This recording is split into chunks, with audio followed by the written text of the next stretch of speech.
Welcome to Tetradical. I'm Katie. I'm Sarah. I'm Maddie. I'm Devin. Today we are discussing animal experimentation. First, our stances. Personally, I am against animal experimentation. I think it's completely inhumane and should be banned.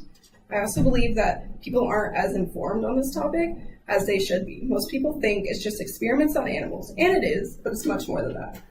Animals don't get the same diseases that humans do, and therefore the disease has to be artificially induced into them, and that's an extremely powerful. I believe that animal testing has been a controversial topic in the media and in many people's personal lives for a very long time. Many people think that animal testing isn't actually doing them any harm, and that the animals are at least kept in good conditions when they're being tested on, but that's not the truth. It's a taboo thing that's become incredibly normalized in our society. And I'm against animal testing as well. Like, all the points you brought up are valid. I think there's arguments against both, but just on the humane side, I am against animal testing. I personally am also against animal testing. I feel as all of your points were very valid. It also seems slightly unnecessary due to the fact that we have so many products already created and that are able to be done without animal testing. well, going off of you saying that it's unnecessary, it is unnecessary and it's very inaccurate because animals do not have the same chemistry as humans do.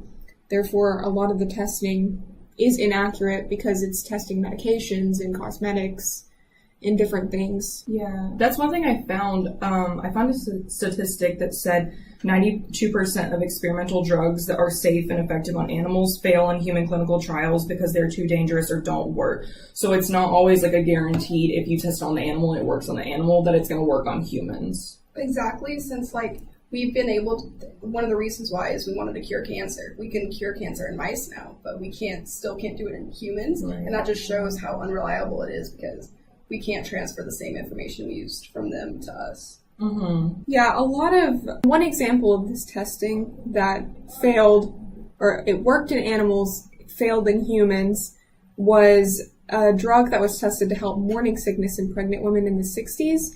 It was tested on a whole bunch of different species of animals, but it soon proved itself to be detrimental.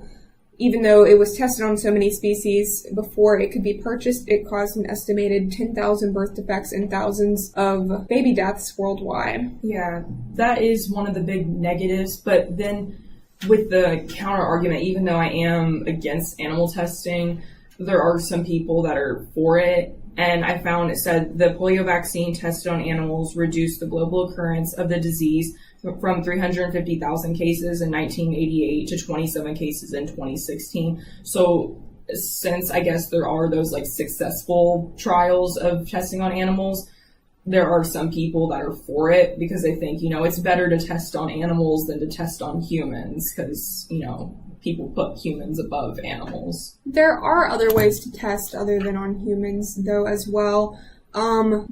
There is a device now called the Trauma Man that different medications, different procedures can be tested on in order to prove that they're safe. And it's on a non-living thing, so it's not doing any harm, not on humans, not on animals. See, yeah, that seems like the solution, to find something else than to just be testing on animals or testing on humans. So as technology advances, we can find better ways, more humane ways to test things. I think the only issue that would fall with that, though, would be the cost that it would amount to. True. It's probably a lot easier to use rats to test this information than building an entire technological device. However, it would last longer and be more effective than the animal testing would. Yeah, I imagine those devices are pretty expensive. Mm-hmm. Okay, so I think with the whole cruelty-free in companies, I think a lot of makeup brands and stuff nowadays are trying to transition to be cruelty-free. I think in a way because it probably helps their company and the profits for their company, because I think people tend to gravitate towards cruelty-free brands nowadays. But I think it also, it obviously helps the animals, but I think it helps the companies as well, and the companies kind of use it to their own benefit. So it has negatives and positives. I think overall it's a good thing, but it is kind of interesting in the way that I think that the companies use it to help themselves. I believe with some, like, when reading about it, some companies actually said, like, from the founders and things like that, like, that's what they believed. They believed in not hurting animals and things like that, where others, I feel like they might have, transitioned to that just for the money, because they just want to be a bigger company and gather more profit than what they're currently getting. I think of, like, when I think of cruelty-free brands, the first one that pops in my head is, like, Lush or something, because I know they have, like, a lot of vegan things and vegetarian things, so that's, like, one of the most, I guess, like, cruelty-free brands that comes to mind when I think of that. I know that they push for a lot of those things because that is their beliefs and stuff, but with other makeup brands, like drugstore brands and stuff, not so sure. I know that a lot of drugstore brands now, I feel like they just want to have that little Leaping Bunny logo. Right, yeah. Because people tend to look for that now in the drugstores and in the makeup stores. Yeah, that's true. Some companies, I think, genuinely care, and then some companies just use it to their benefit. Either way, though, it helps, but it's just interesting. So on the note of companies like helping themselves by using the animal testing and cruelty-free logo, Lush actually has donated $2 million to finding alternatives to animal testing since 2012. So there are companies that are helping the animals, helping the animals instead of just using the profits for themselves. Like they're actually giving back to the community and giving back to the animals with the profit that they make. Yeah. With companies going cruelty-free, I think we still have the issue with animals not being protected under the Welfare Act. Animals like dogs, cats, and monkeys and things like that are protected, but other animals such as rats and fish and birds aren't protected, so they're going to be used more and they're not going to be able to be maintained as well as some of the others.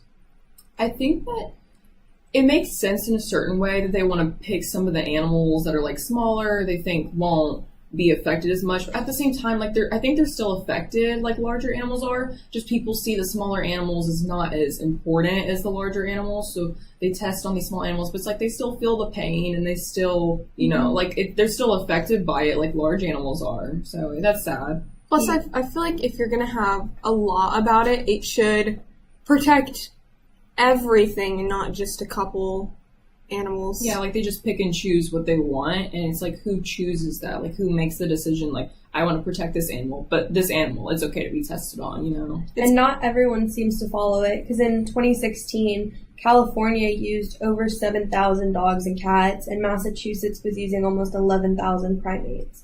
So even though they're protected, they're still being tested on. And with the law, it doesn't necessarily say, they can't be used.